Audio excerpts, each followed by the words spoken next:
is the Oaks, a house in the country which I rented for the summer. As an author, I write tales of mystery and murder. But the things that happened in this house were far more fantastic than any story I've ever had published. I brought a staff of servants from my city apartment, and my maid Lizzie Allen, who had been with me nearly 20 years. Lizzie? Yes, Miss Cornelia. Is the car ready? It's at the door. Look, Miss Cornelia, them servants you brought from the apartment are talking about walking out on us. Really?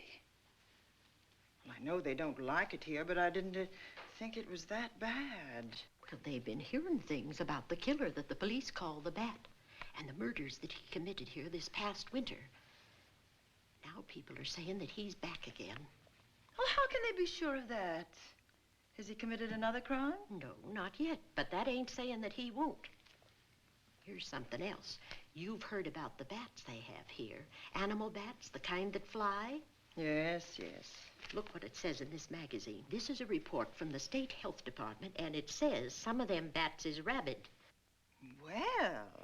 And that ain't all. Now there's a rumor going around that it was the bat himself, the killer, I mean, that released the rabid bats in this neighborhood. Oh, that's ridiculous. Well, the housekeeper, the cook, the butler, and the upstairs maid don't think so. Well, I can't help what they think. If hysterical nonsense like that can scare them out of their good jobs, it's their loss, not mine. Come on, Lizzie, I've got to get to the bank.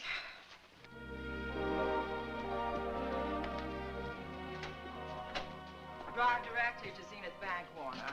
I'm afraid we'll have to hurry. It's near closing time. I'll get you there, Miss Van Gorder.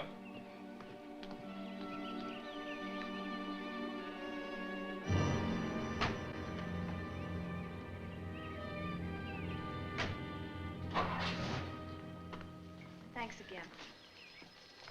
Miss Van Gorder. How do you do, Mr. Barry? How are you? I'm very well, thank you. You remember Lizzie Allen? Of course. Hello, Miss How Allen. do you do? So you're spending the summer with us again? Yes, yes. I've leased the Oaks, the home of your bank president, John Fleming. I heard you had. I was surprised. Why? Is there something the matter with it? No. I was surprised because Mr. Fleming said he would never rent it. Oh? Well, I rented it from his nephew, Mark Fleming, who has the real estate office here. He said his uncle would be gone the entire summer. Well, that's right.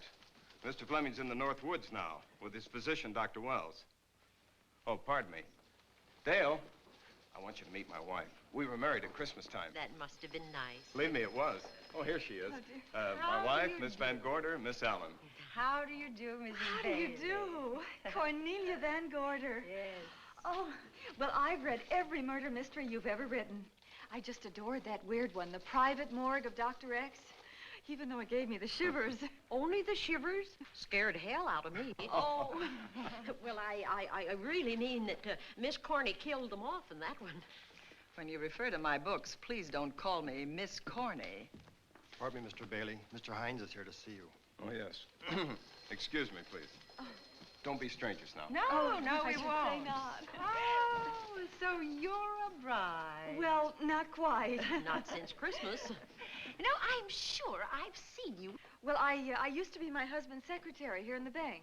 Of course I remember. May I welcome our most distinguished visitor back to Zenith? Oh, that's very charming, but, Lieutenant Anderson. Lieutenant Anderson, of course. Chief of Detectives of the Zenith Police Department. This is Miss Allen. Miss Allen. How do you do? Lieutenant Anderson is one of our favorite citizens. He's on the bank's board of directors. Not bad for a policeman. You must have made a good thing of it. Well, I saved my money, if that's what you mean. It's near closing time, and I've got some business in the safe deposit vault. Please come and see me, Mrs. Bailey. Oh, I'd love to. And you, Lieutenant. Thank you. Goodbye. Goodbye. Nice to meet you. My, what a charming woman. She moved into the Oaks just the other day. That house is a proper setting for a writer of mysteries. Oh, it certainly is.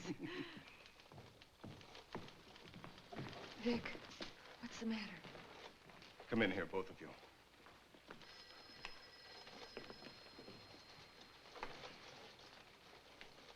Andy, we're in trouble.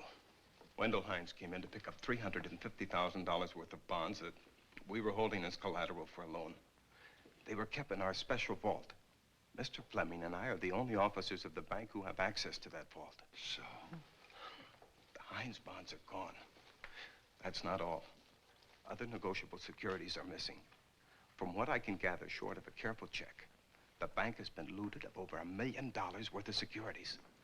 You'll have to notify Fleming. I wish I could talk to him. Unfortunately, he and Dr. Wells are deep in the woods. They can't be reached by phone.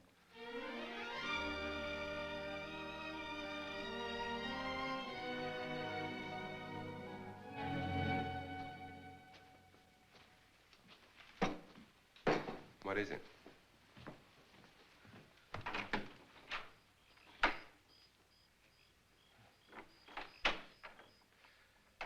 I thought I heard someone on the path coming from the lake. Had an idea it might be that guide of ours. Oh, Sam won't show up until morning. It's a 20-mile canoe trip from here to civilization.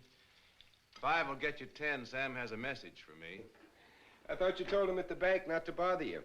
I did, but they'll bother me. Doctor. Yes, John. What would you do for $500,000? Anything short of murder. Why not murder? Too messy. Too great a risk? For $500,000? Yes. I pinched $1 million from the bank. Well, I'm not kidding. I embezzled it. Not that I think you wouldn't do it if you thought you could get away with it. I got away with it. I'm not talking about currency. I took negotiable securities that could be converted into cash. I have the cash in 10s, 20s, and 100s. Well, I'm your doctor, not your lawyer. Why tell me this? You'll find out why. Who's going to take the blame for the robbery? Bailey, the cashier. They'll never suspect me. I like Bailey. Well, so do I. I love the guy. I gave him his first chance. He has a lovely little wife. Charming girl. Was the best man. Where's the $1 million? In my family's tomb in Zenith. In the crypt with my father's casket. I don't buy that, John. No? No. You forget that I had you in charge when you were a very sick man. When you raved in delirium. And I heard you talk about a hidden room. Now, where else could you put a hidden room except in that mansion you built? That white elephant you call the Oaks. Look, everyone knows I have a bad heart. Now, who would doubt it if you wired the bank directors that my heart had failed? That I had fallen from a great height here in the woods. And that I was badly smashed up. You could ship the body back for burial and instruct them not to open the casket due to the condition of its contents. Well, you realize, of course, that we'd have to have a body to put in that casket, which means that we'd have to deal with an undertaker at this end. Of course. Well, where do we get a body? Couldn't we provide one of our own? How about Sam? Sam, our guide? Sam weighs about as much as I do. He's practically a hermit. He wouldn't be missed for a long time. The local undertaker would know him. Not if we made him look as if he'd been in a serious accident. But if Bailey's going to take the blame, why'd he have to do this? The jury might acquit him. In that case, I'd be a logical suspect. I could disappear, of course, but it's safer if they think I'm dead.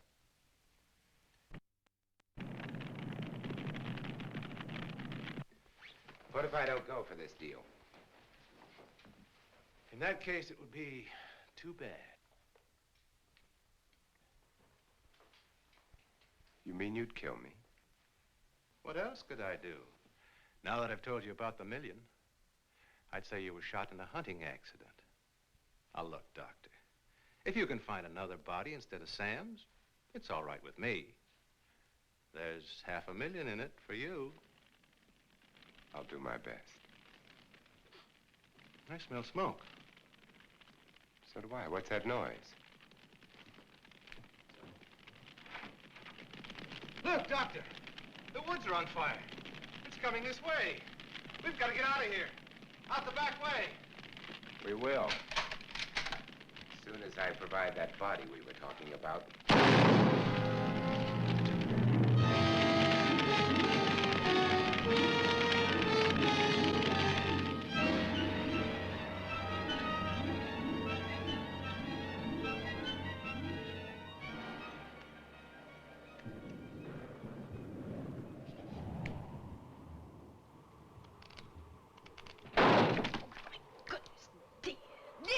Is that you? Yes, Miss Cornelia. There's a storm coming up, and it's gonna be a snorter. The wind nearly blew the door off its hinges. Well, that noise blew my game higher than a kite. I think I've lost some of the cars. Oh, I'll get them for you. Oh, I see you found the paper. Drat that paper boy, scooting by on his bicycle, just chucked it into a clump of bushes and let it go at that. For land's sake, Mr. Vic Bailey's been arrested. Oh? I think. Victor Bailey, vice president and cashier of the Zenith Bank, was arraigned before United States Commissioner Alvin Fielding, charged with the embezzlement of over $1 million. I can't believe Vic Bailey had anything to do with that robbery. Oh, well, I see our landlord is home again. Landlord? Mr. Fleming. Dr. Malcolm Wells is back in town with the body of John Fleming, president of the Zenith Bank, who was killed in a forest fire. Mr. Fleming will be laid to rest in his family's tomb on Friday. And I hope he stays there. Well, why shouldn't he? Well, this is his house. And ever since he died, some funny things have happened here. For instance? The housekeeper, the cook, and the butler said that they heard strange noises at night. And the upstairs maid swore that she met a man without a face coming up the back stairs. Oh, so that's why they quit and left me to run this place without a staff. They didn't tell you, Miss Corney, but the truth is they were scared to stay. But you're still here, Lizzie. Haven't you seen anything? No. No, and even if I had, I ain't afraid of ghosts. They're afraid of me. Honest, Miss Corney, a spiritualist told me once that ghosts was allergic to me. But this Bat feller they keep talking about in the paper, I guess he'd be different. No, I don't think you would have the same effect on him. Oh, dear. What are they trying to do? Drive people away from this part of the country? Why, what does it say about the bat? Specialty seems to be killing women. My goodness, 2 of them in one night. All his victims died the same way, like their throats had been ripped open with steel claws. That's a charming little caper. I'll have to try it sometime. In a book.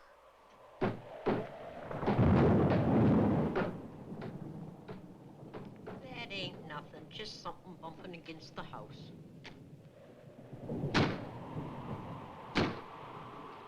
That's just the wind banging a door. Pay no attention to it. Listen to this.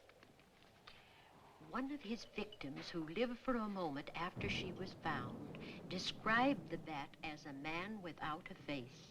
Honest, Miss Corney, I think that woman must have been exaggerating.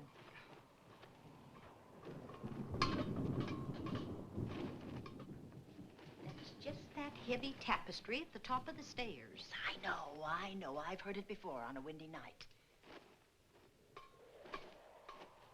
That sounds as if there was someone on the stairs. I know there isn't. At least there shouldn't be. There ain't. Them's just the noises you hear in any old house on a windy night. It says here that the bat never leaves no fingerprints. That's understandable.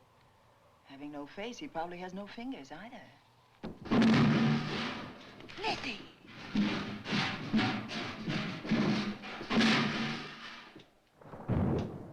And that, I suppose, is the cat dropping its dentures. No, I don't think so. But I think it's something should be looked into.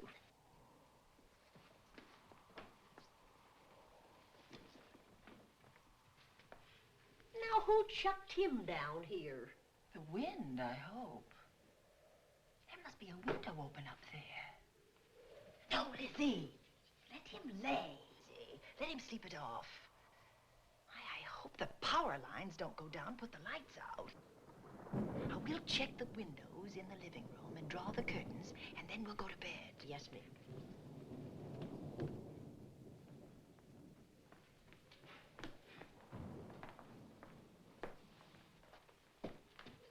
I won't be a minute.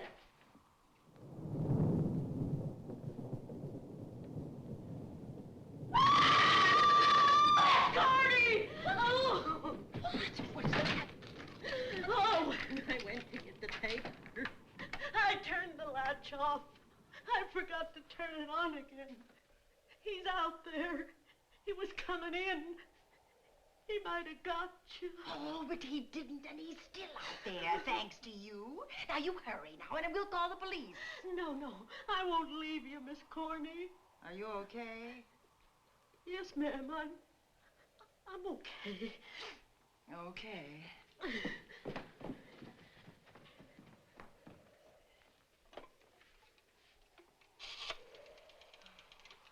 Operator? Give me the police department, please. Zenith Police Department. This is Cornelia Van Gorder. I'm living at the Oaks. We know about that, Miss Van Gorder. Just a moment ago, a man tried to force his way into this house. You're not alone there, are you? What about your servants? Well, I have none except my chauffeur, and he's away. He won't be back until the morning. Now, there's only 2 of us here tonight, and we're going to lock ourselves in my room. Now, if any of your men see anything, will you have them call me? I'll send officers over there right away. Oh, thank you very much. Come on, Lizzie. We're going to sleep in my room.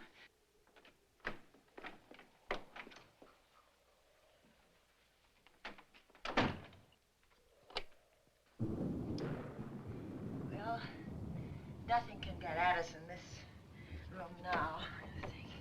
This door seems good and solid. Like the door to a tomb.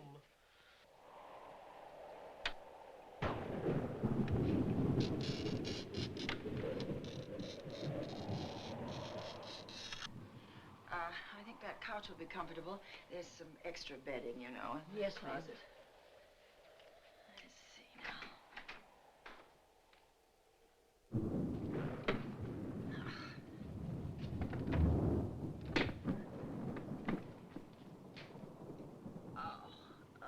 Huh? No bolt. Well, that's not so good.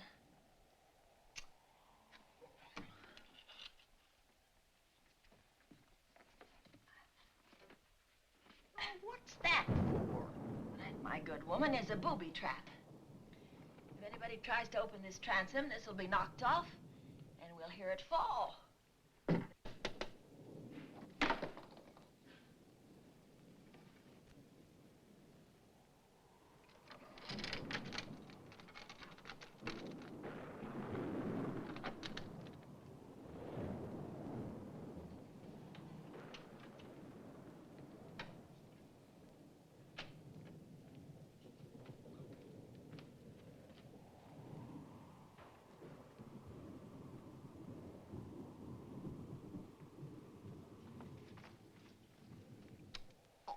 Fiddlesticks.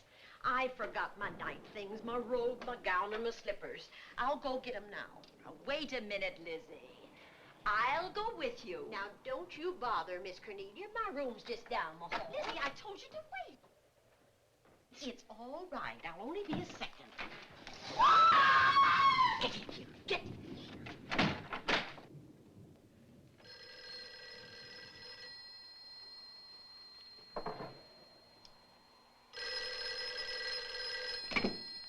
Yes? Miss Van Gorder? Yes? Zenith Police Department. There's a police car just outside your house, and the officers in it have reported that there's no sign of a prowler anywhere on the grounds. Oh, the man's inside now. He's in the hall, just outside my bedroom. Have your men break through the kitchen door and search this place from top to bottom. Okay, Miss Van Gorder. Sit tight. I will. I have a gun, and I know how to use it.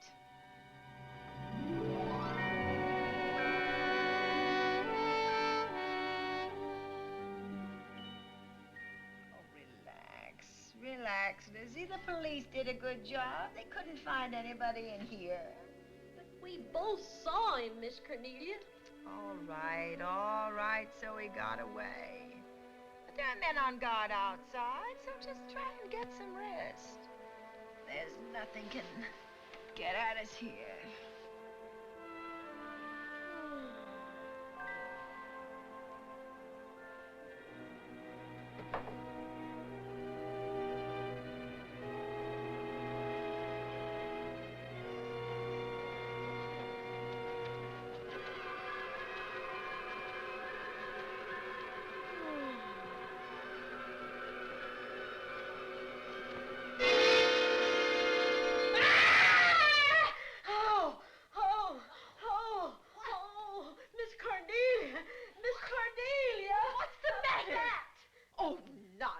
You've had a nightmare. Maybe I did. But there was a bat and it bit me. And it flew in that closet. Oh, good gracious, Lizzie, you're right. Oh.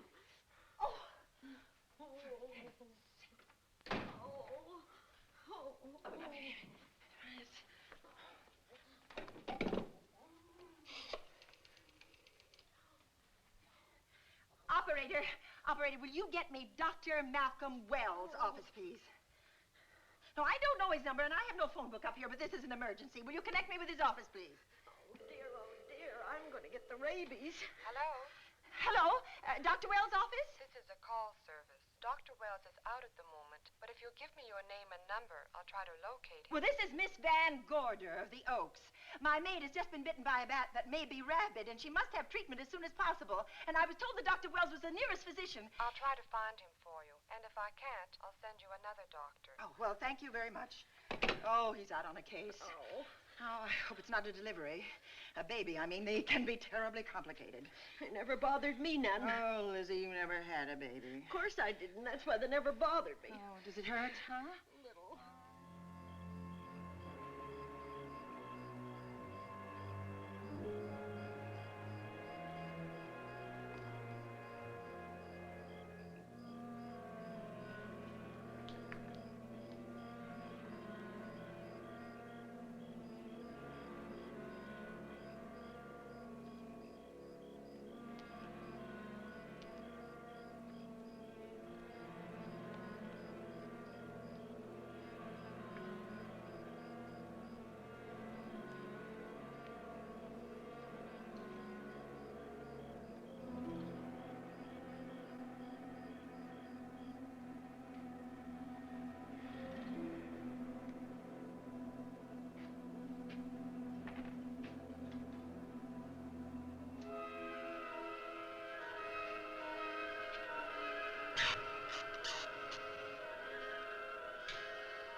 Dr. Wells? Are you there, Dr. Wells?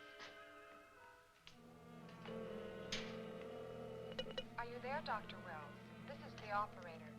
Your call service is on the wire. It's an emergency. This is Dr. Wells. This is your call service, Doctor.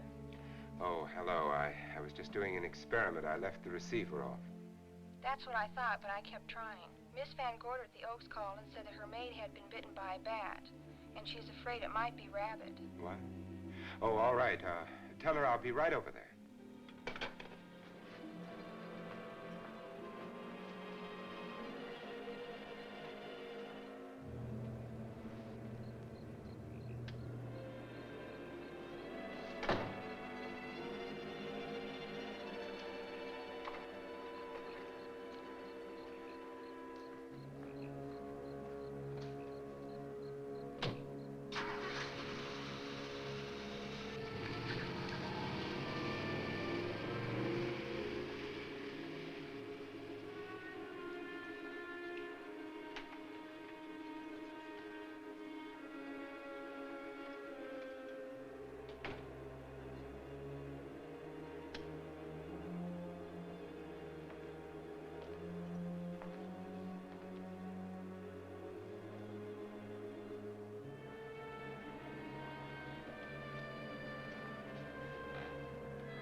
Who's there? Dr. Wells. Come in. Good evening. Oh, I'm so glad they found you, Doctor. Well, I reached my office shortly after you called. How is your maid? Is she in any pain? No, she doesn't seem to be. Did the bat get away? No, I believe it's still in my bedroom. Oh, good. I'll want to examine it. There you go, Miss Allen. Now you'll feel better? Doctor, have I got the rabies? Well, I can tell you better after I've examined the bat's brain under a microscope. That thing's got a brain? Oh, you'd be surprised. Where is it? I think the little darling is in that closet. Oh. You know, it's a pity you leased this house, Miss Van Gorder. Why a pity? Well, my dear lady, I don't want to alarm you, but... Oh, well, after tonight, nothing can alarm me. Yes, I understand. It must have been terrifying. So many unexplainable things have happened here. There's something about the place. Your servants must have sensed it when they walked out on you. An apprehension of disaster. Well, let's see. Aha! Yes. There he is. All right, now, take it easy. Nobody's going to hurt you. Quiet now. Quiet.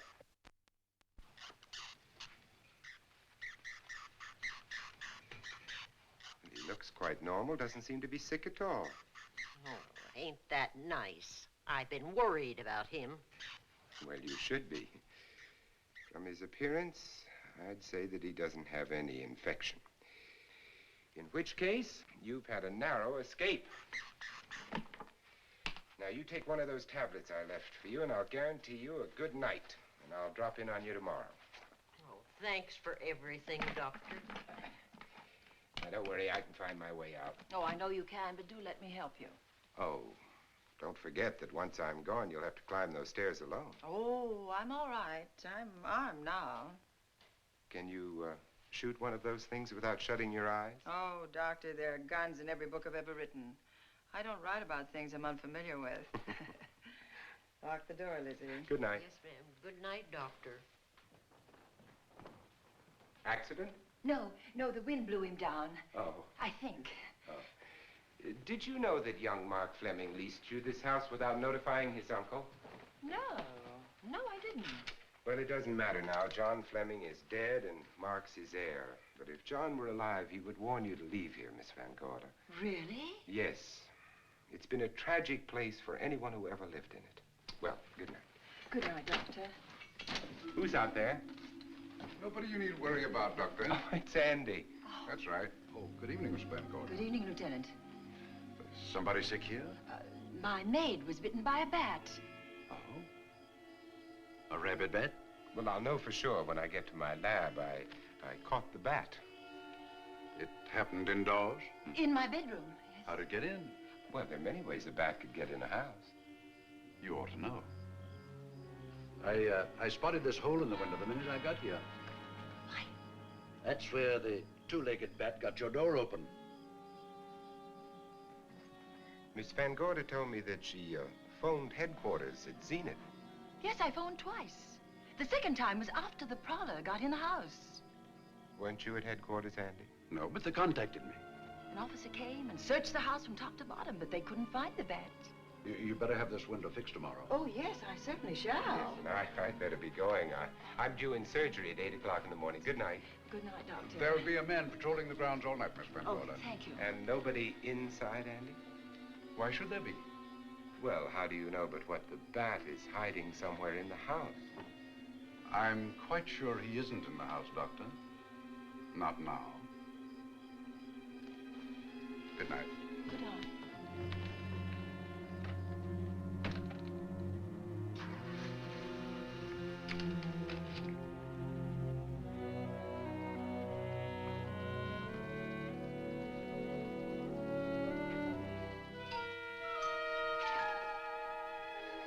Hi, Andy. Hello, Mark. Well, congratulations. Real estate business must be picking up. New office, new furniture. New deal. How do you like it? It looks expensive. Are you squandering your inheritance? Oh, I haven't got it yet. Well, the paper says John Fleming left his entire fortune to you. Funny thing about that entire fortune is that we can't find it. No kidding. Oh, all Uncle John had in his bank account was a couple of $100. And his safe deposit box was empty. If we don't find that missing million, mine will be empty, too. How come? Well, all my savings were invested in Zenith Bank stock. The examiners won't certify the bank as solvent until those stolen securities are found. So the stockholders have voted an assessment that'll wipe some of us out. It's a since those securities have been converted into cash. And if I can't find that cash, I'm sunk. Well, where are you going to look for it, Andy? Here in Zenith. Your uncle wouldn't take $1 million on a hunting trip, would he? You suspect Uncle John? Why, Andy, he founded the Zenith Bank. That'd be like robbing the family tomb. You think he wouldn't? Well, besides, Vic Bailey's fingerprints are all over the vault. Now, they didn't find any of Uncle John's fingerprints. Because he wiped them off. Can the defense prove that? They'll try to. Judy Hollander, Bailey's secretary, is a defense witness. And they believe her testimony will have a powerful effect on the jury. Oh, well, she has a powerful effect on me. Judy's a doll.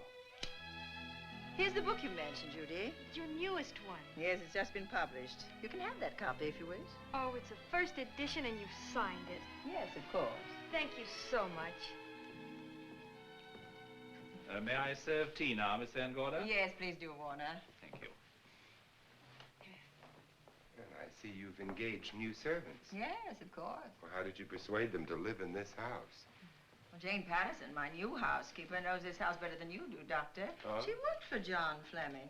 And Warner was my chauffeur. Chauffeur turned butler? It's incredible. He can play any part at a moment's notice. Did you get a plumber, Warner? No, we can't get a plumber for 3 days, madam.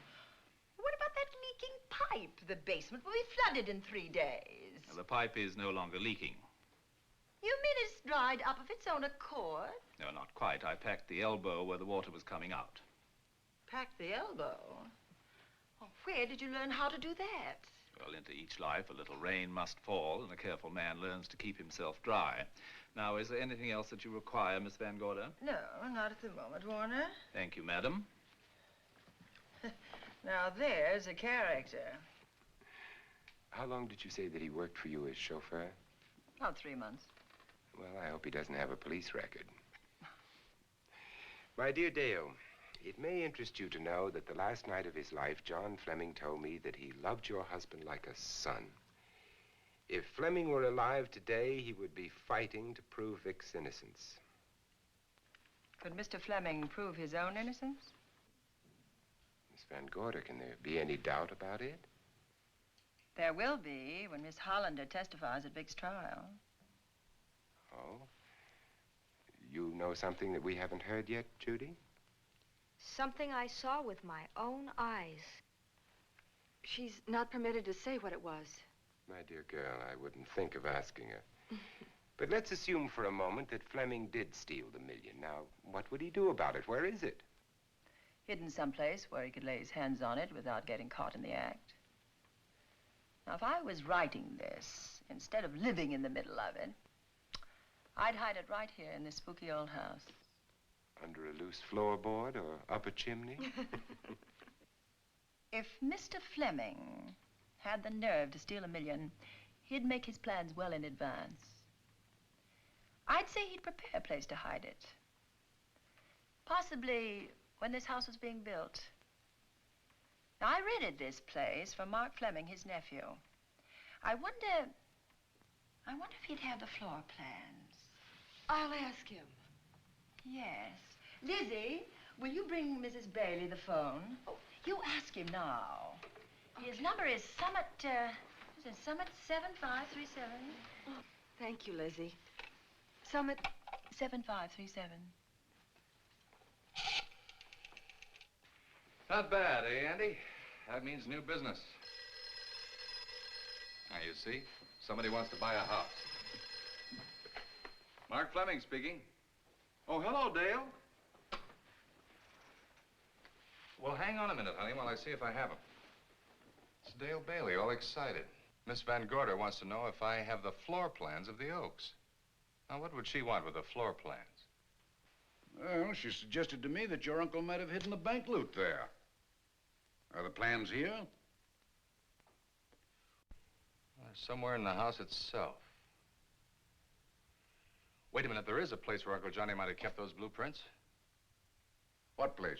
Well, I heard him talk about it a good many years ago. I can't be sure of the exact location. Anyway, I don't think the old boy had the guts to steal $1 million. But if I find those plans, I'll let you know, Andy. Hello, Dale. Look, honey, I haven't seen those plans since I was a kid, but I'll come over tonight and maybe we can find them. Thank you, Mark. We'll expect you. He seems to think they're here in the house somewhere. He's coming over tonight. Well, that's good. Dale and Judy are my house guests for the weekend. Would you like to have dinner with us tonight? Oh, no, thank you. I couldn't. I still have a few calls to make. You know, if Judy's testimony is going to clear Vic Bailey and implicate John Fleming, others may get the idea that there's buried treasure in this house. Don't even mention your testimony until you're actually on the stand. Oh, I won't. That's a smart girl, Judy, and a very lovely girl. Well, good afternoon, ladies. Goodbye, Doctor. Dr. Will. Come on, girls, let's go.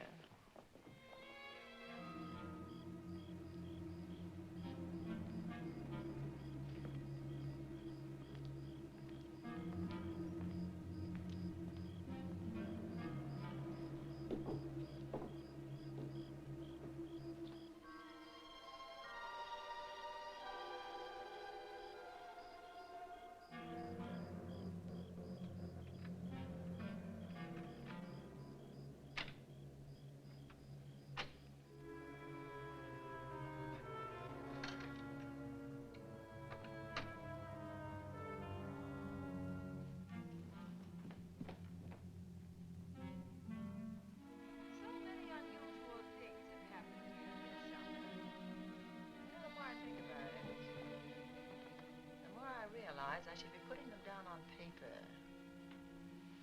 Weren't you your husband's secretary, Dale? Yes, I was. Do you take shorthand? Mm-hmm. Well, my dear, if you'd like to have your mind occupied, I want you to work with me while I write the story of this fantastic criminal, the Bat.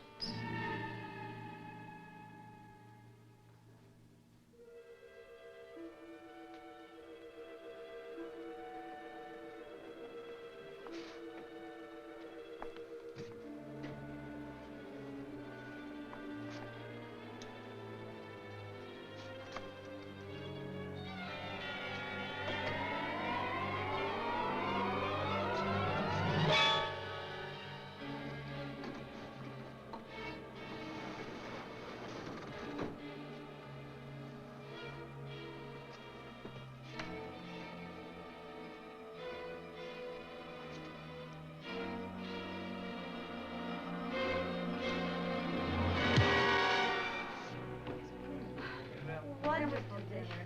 Thank you. It's really nice. It's a good dinner, Lizzie, as usual. Wonderful. Oh, what a lovely piece of silver. It's an original, isn't it? Yes, they still use them in England for buffet breakfasts. Some hot water in the bottom. Your kipper's hot, your sausages, your scrambled eggs. Interesting. It's very useful. Really nice.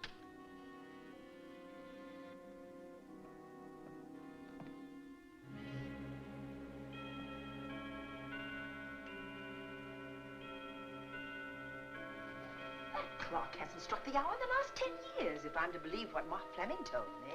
Why is it angled away from the wall like that? I don't know. Somebody must have moved it.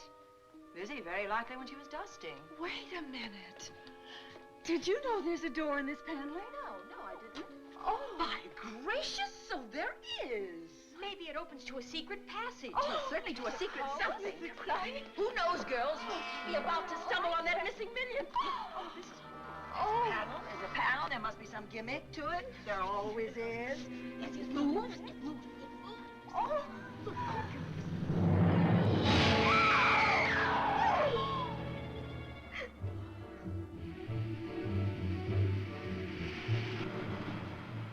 Calling car 11.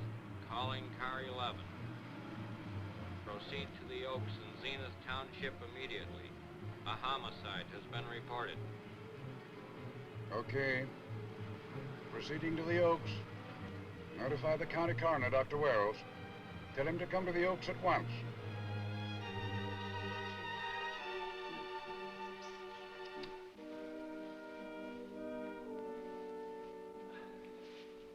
Horrible. As if his throat had been torn by some creature with fangs or claws. That's his sign. We found it on the others he killed. I'd hoped those reports that he was up to his old tricks again were pure imagination, but apparently they're based on fact. He's come back.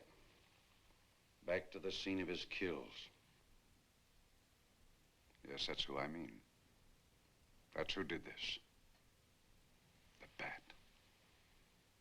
Who found Mark? We all did. And his Dale and Judy and I. Lizzie was in the dining room.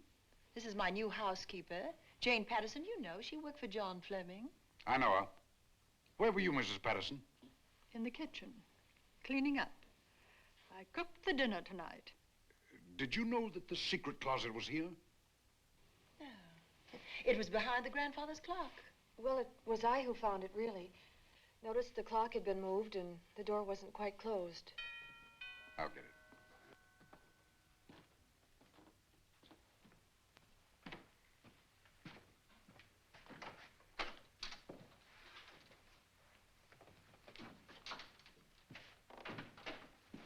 Who is it?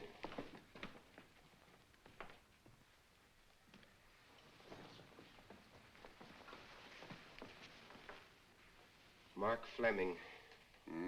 As coroner, you saw the same wounds on the others. How long's he been dead? Oh, I'd say about a half an hour. You believe it was the bat? That's a bat's trademark. Perhaps he's still in the house. That's possible. Why should he be? Because he's looking for something, and like you, he believes it's here. And he's a persistent killer. I would advise you to get out of this house as quickly as possible, notwithstanding our expert police protection. Have you called the morgue? They're on their way here. Oh, good. I want to examine the body before they get here. May we take it into another room? Yes, to the sunroom in the back. Thank you. Give me a hand. Excuse me.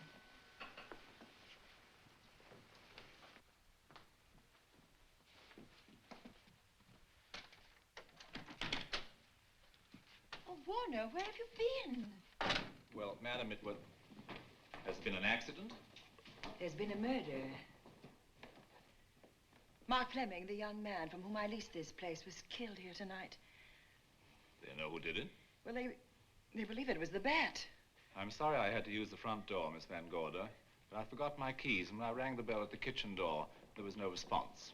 Oh, this is Warner, Lieutenant. He's my butler. He was my chauffeur. Why'd you promote him? Well, it's very difficult to find a butler. They don't like service in the country. Have you been a butler before? I've served in many capacities, sir, but this was my night off, and I forgot my keys. I heard that part. What time did you leave the house tonight? Oh, about 6:30. I had dinner at Wiley's Roadhouse. Can you prove where you spent the rest of the evening? I can try. Try hard. And don't leave the house. I'll get to you later. Very good, sir. I shall be in my room, Miss Van Gorder, if you need me. Yes, Warner. Surely you don't think he's... Warren and I have met before. I can't recall where or when, but I will.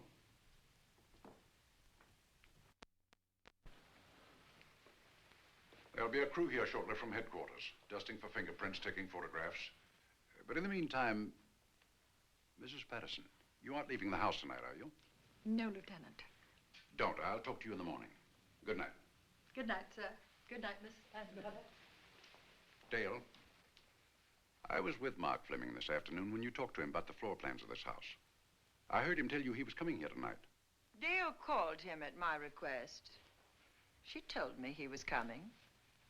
Who else heard her tell you that? Judy, Lizzie. And that nice Dr. Wells. Dr. Wells. There are few killers who kill for the fun of it. The bat very likely is a mental case, and I'm convinced that his crimes are motivated by his mania for personal gain. There has $1 million at large. And he's going to keep on hunting for it until he lays his hands on it. Now, these young ladies are staying here tonight? Yes, they're my house guests. Well, when my crew arrives, we'll be busy for a while, so I'd suggest that That we go to our rooms? That's a very good idea. Come on, girls.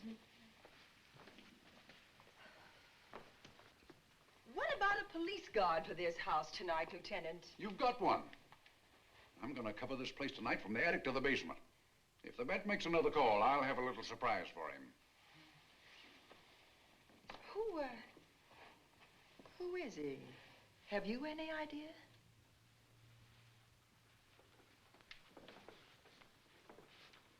He could be anybody.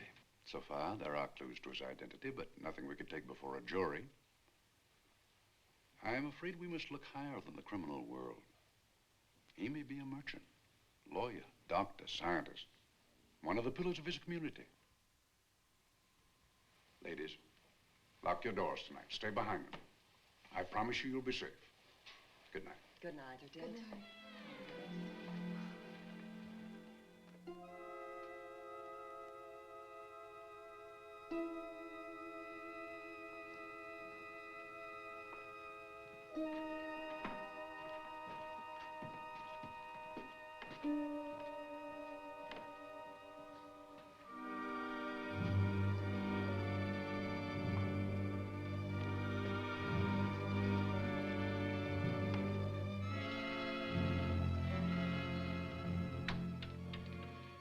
Poor Mark. Yeah, it's a pity. So young. Well, Doctor, do you agree it was the bat? In my report, I shall say the death was caused by the same technique used in the other killings. A paralyzing blow to the throat, followed by severe lacerations of the jugular, resulting in excessive hemorrhage. In a layman's language, he didn't know what hit him. Oh, he knew. But he didn't have time to think about it.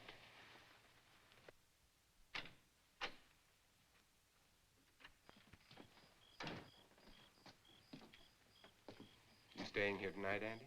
Well, until I check the doors and windows, but I'll be back bright and early in the morning.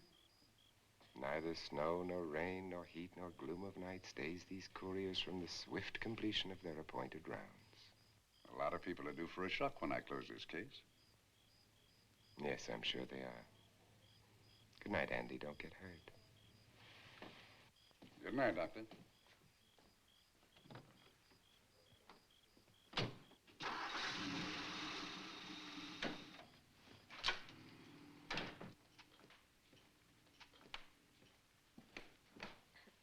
You know, I think we'd better let you get some sleep. Oh, well, Lizzie and I share this room for mutual protection. You know, one night, a storm blew the wires down, put the lights out, and I went out the next day and bought a half a dozen of these things. You better take one with you, Dale. Oh, thank you. We'll go across the hall now. Are you sure there's nothing else you need? Oh, no. Quite sure. We'll be all right. Well, if anything bothers you, you just sing out, and two strong women will come to your rescue.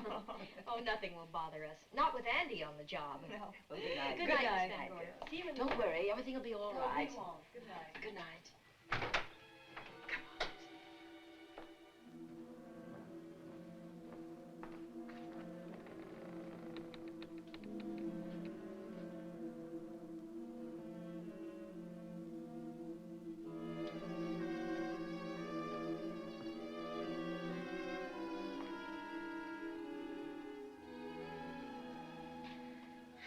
I don't think I'll sleep tonight. Me neither. All I can see is poor Mark Fleming staring at us. I thought that when people died, their eyes closed, as in sleep. Don't think about it. I'll bet you're thinking about it. No, I was thinking of my poor husband sleeping in jail tonight. Oh, Judy, I love him so much.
noise? Oh, I don't know. I kind of fell half asleep. For a moment, I thought it was something from a dream. It's somewhere in the house. Yes, on the floor above. Not directly over us. Probably a room overlooking the driveway.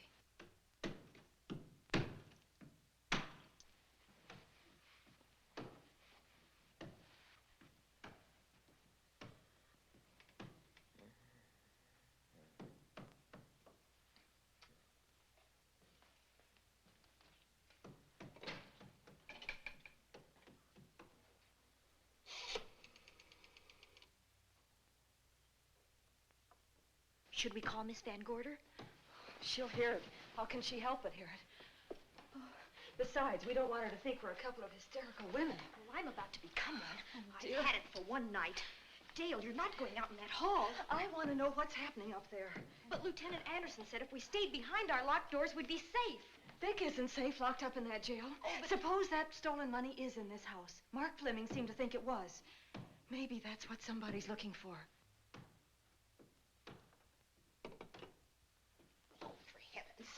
Don't you hear that awful noise up there? Now, Lizzie, you've just got to stay awake. The house phone and the outside phone wires have been cut, and we can't get help. Where's that policeman? Oh, I don't know. Something must have happened to him. Now, go on, get on your robe. Oh, Dale, please don't go up there. I've got to. Think what it could mean to Vic. Now, you stay here. Oh, no. If you go, I go.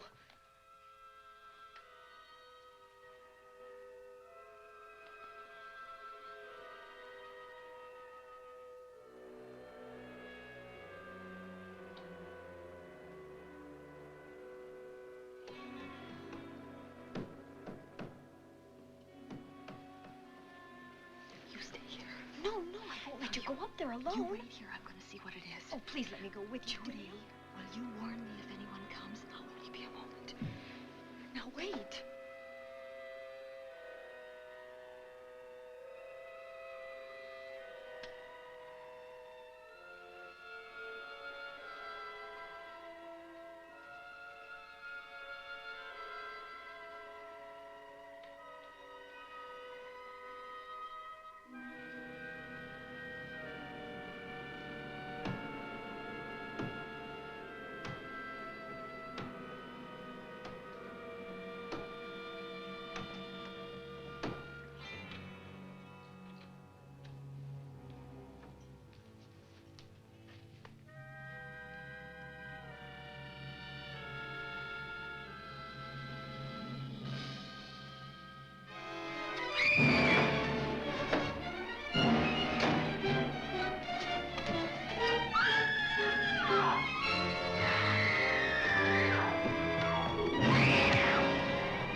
Give her to me. I'll look after her.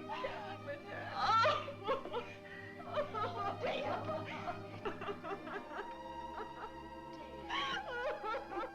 Poor baby.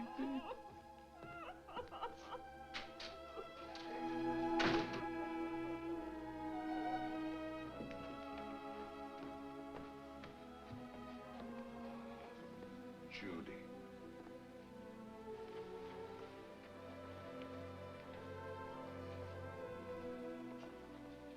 The bat. Yes, the bat. He caught her at the head of the stairs. We saw him rushing down the stairs as we came out of the room. I hurled that after him. I hit him, I believe. I'm going to cover this place from attic to basement, you said. Well, what were you covering when that poor child was murdered? Where were you? I saw a man outside in the grounds. I went out there and hunted him. I heard him in among the trees, and so I followed the sound of him as far as the brook down near the back road. And then I lost him. I'd rather give my own life than have this happen to Judy. But I told you to stay in your rooms and lock your doors and stay there.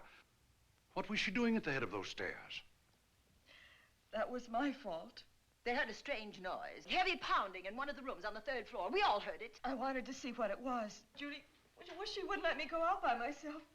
I made her stay on the balcony.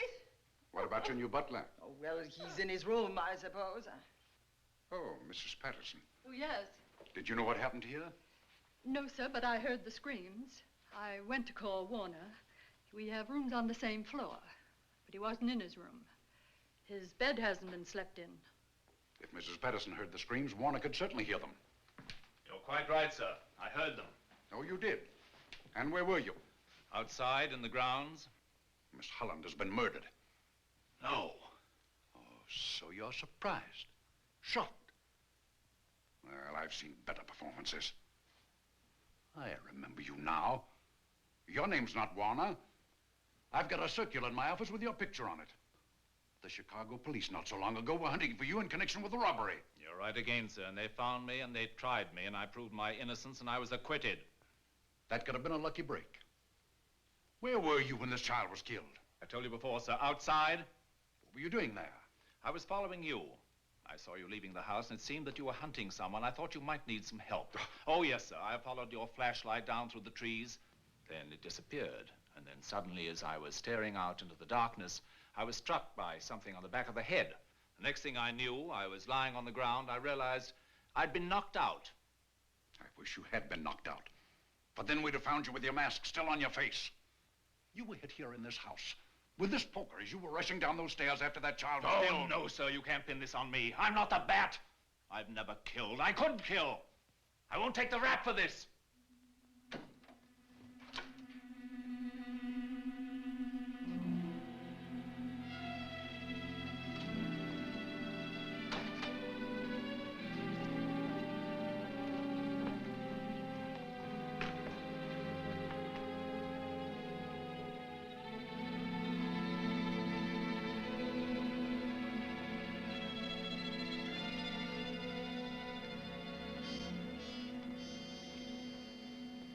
Doctor.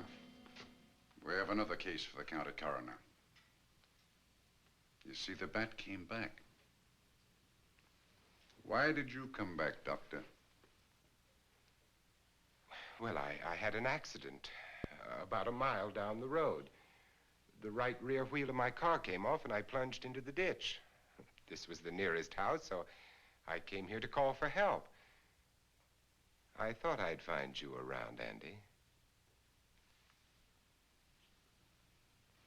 Physician, heal thyself. You must have been hit by something on the back of your head. I told you I had an accident. So you did, Doctor. So you did. I could be wrong. But maybe I'm not. We shall see. All right, dear, let's start a new chapter. For days, the murders held the headlines. Lieutenant Anderson grilled us and ransacked the house from top to bottom. Warner was not placed under arrest, but his every move was watched. At night, except for a detective on guard in the house, the police and the reporters left us alone. And on one of those nights, without telling Lizzie or anyone else, I pursued a secret investigation of my own.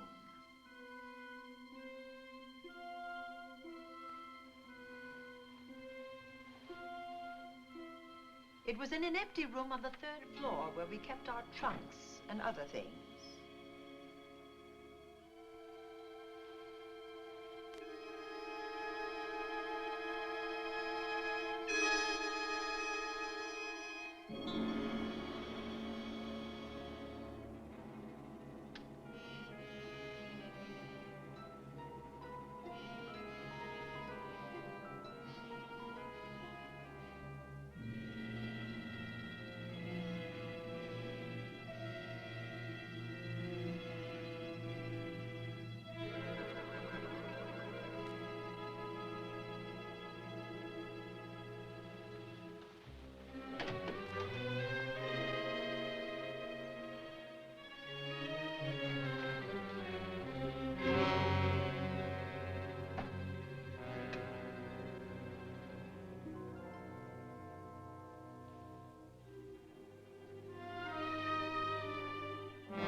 idea to kill me in my own lab and let people think that I'm the bat. But you had to kill me first. What was it to be, ambush? And clever as you are, you're not smart enough to do that. Nor were you smart enough to find the money, though you came quite close to it. But I know where it is. And when you're dead with that sign pinned on your chest, I'm going to collect it and live happily ever after. He destroyed himself. How true that will be. Well, goodbye, Bat. Here's a serum that will heal you whether you're rabid or not.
Something's wrong. Something's wrong.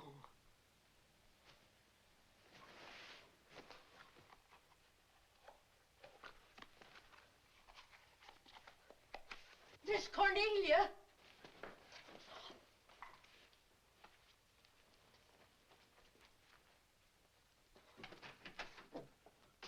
Miss Cornelia!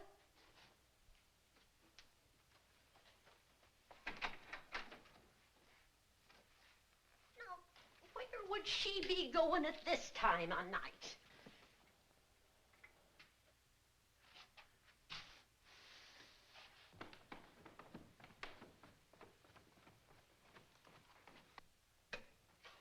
Well, land's sake.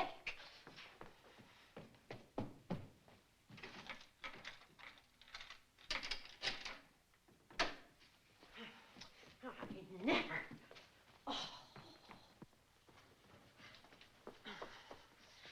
Mr. Davenport. Mr. Davenport. Oh, a fine thing. The door unbolted, the chain off, and you asleep on the job. Wait till Lieutenant Anderson hears about this. Come on, wake up. What's the matter with you? I don't know. My head hurts. My whole body's numb. Here, take a sip of this. Try to snap out of it. I'll be back in a minute.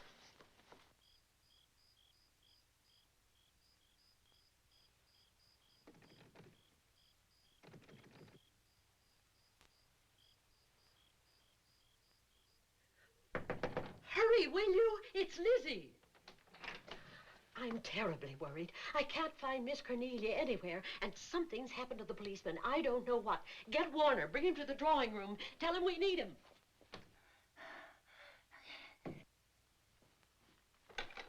Are you all right now? Yeah, I'll be all right in a minute. I remember now. I took a drink of wine from that decanter there. Miss Van Gorder told me to help myself. She wouldn't put nothing in it? Well, somebody did. Somebody who knew I was on duty here. Then it was somebody that got Miss Van Gorder. I can't find her anywhere. Upstairs, downstairs, or in the basement. I told the housekeeper to get Warner. Lieutenant Anderson will want to know about this. Hello. Yeah, this is Davenport at the Oaks. We've got trouble here. Well, for one thing, I was drugged. Yeah. but I must have been knocked out because the maid tells me Miss Van Gorder's missing. Well, you better call Anderson and let him know. He's not at home. Well, where is he? Out on a case? What case? Dr. Wells. What else did they tell you about it? Oh, hurry, will you? We've got to find Miss Cornelia. Okay. Lieutenant Anderson is out on a case. Dr. Wells was found dead in a room next to his garage, murdered. Dr. Wells? There's something queer about the killing of Wells, but headquarters won't talk about it. Lizzie, Warner isn't in his room. There's no sign of him anywhere. And I was supposed to keep an eye on that guy.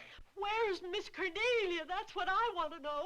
Wait a minute. Didn't you say that the chain and the bolt were off of the front door? I certainly did. Well, maybe Miss Van Gorder went outside. Oh, she never would. We better look. I can't breathe. There's no air.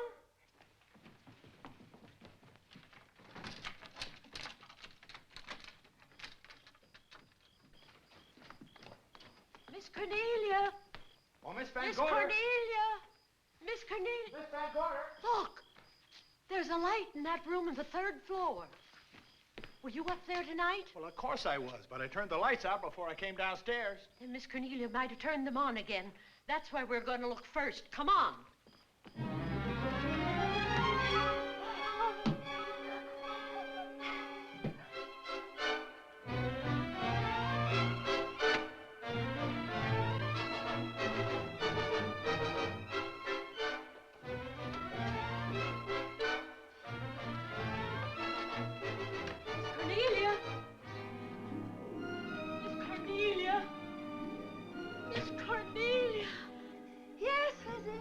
I'm here.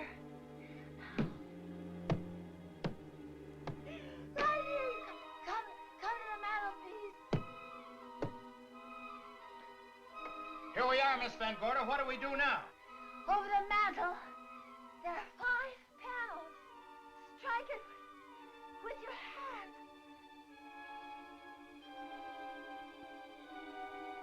Which panel did you say, Miss Van Gorder? Oh, I can't. I just can't. Miss Van Gorder, which panel? We couldn't hear you. She said strike it. What difference does it make which panel? Strike them all. Look.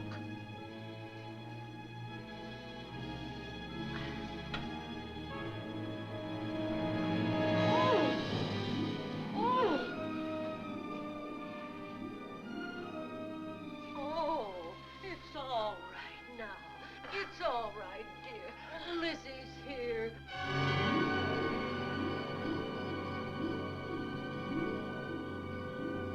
Feeling better? Yes, much better. We'll take you to your room. Oh, no, you won't. I'm going to stay right here. I'm quite all right. Oh, how blessed it is to breathe without an effort. You know, no one knows how sweet the air can taste until someone shuts it off for a moment.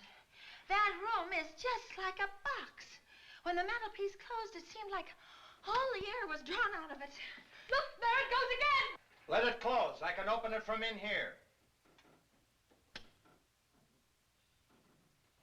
There's a control panel behind this blueprint. Electric motor under the trap door here. Once the door is open, you can keep it that way. I believe that the fireplace in this other room opens the same way. And it does. I tried to find this, but I couldn't find it. Yeah, it's back of this blueprint here. Well, it's quite a setup. Too bad we can't open that safe in the same way. Take an expert to crack this box or a shot of nitro. Well, maybe that's what the bat had in mind. Could be. Seems he's on the prowl tonight. Miss Van Gorder, Warner has disappeared. And Dr. Wells has been murdered. Dr. Wells? Lieutenant Anderson's on that case right now. Well, does he know what happened here tonight? They got word to him. He'll be here any minute.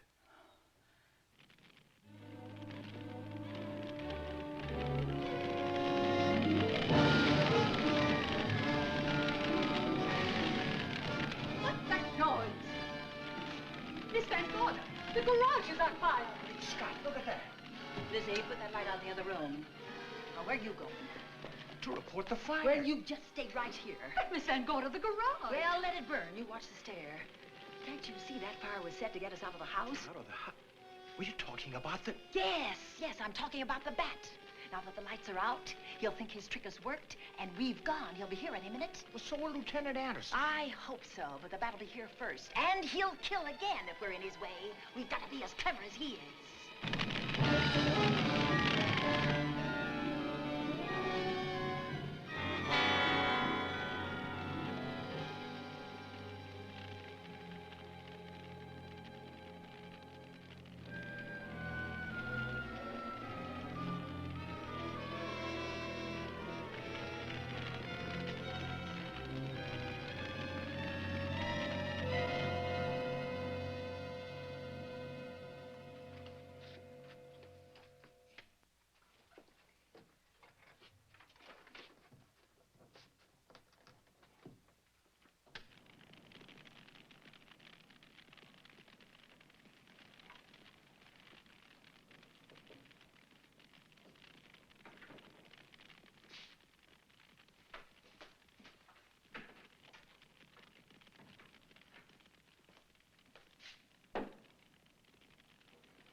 But you'll be safer downstairs.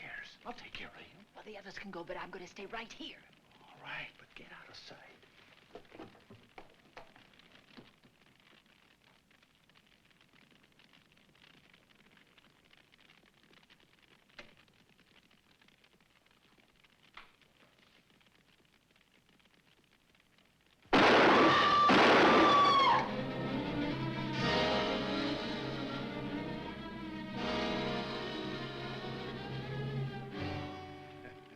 Let's face it, ladies, and get it over with. Others have seen my face before they died, but I'll have to deny you that pleasure. This would make a good scene for your book, Miss Van Gorder, but I'm afraid you'll never write it.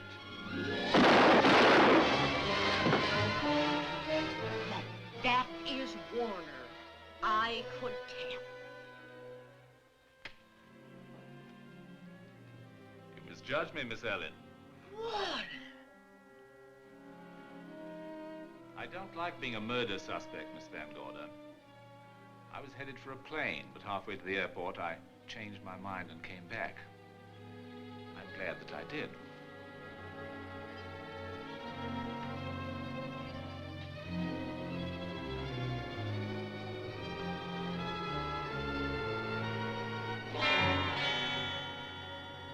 Why, it's Lieutenant Anderson.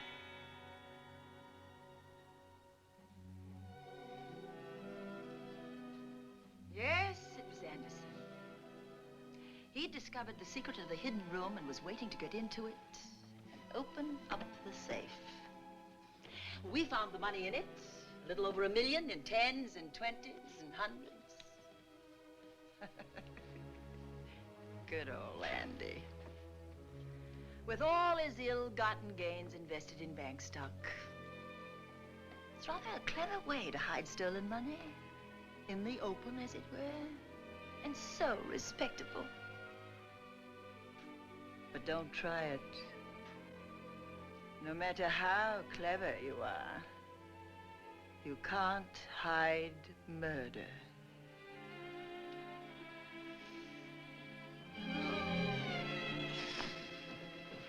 Well, that's it, Dale. That's the end.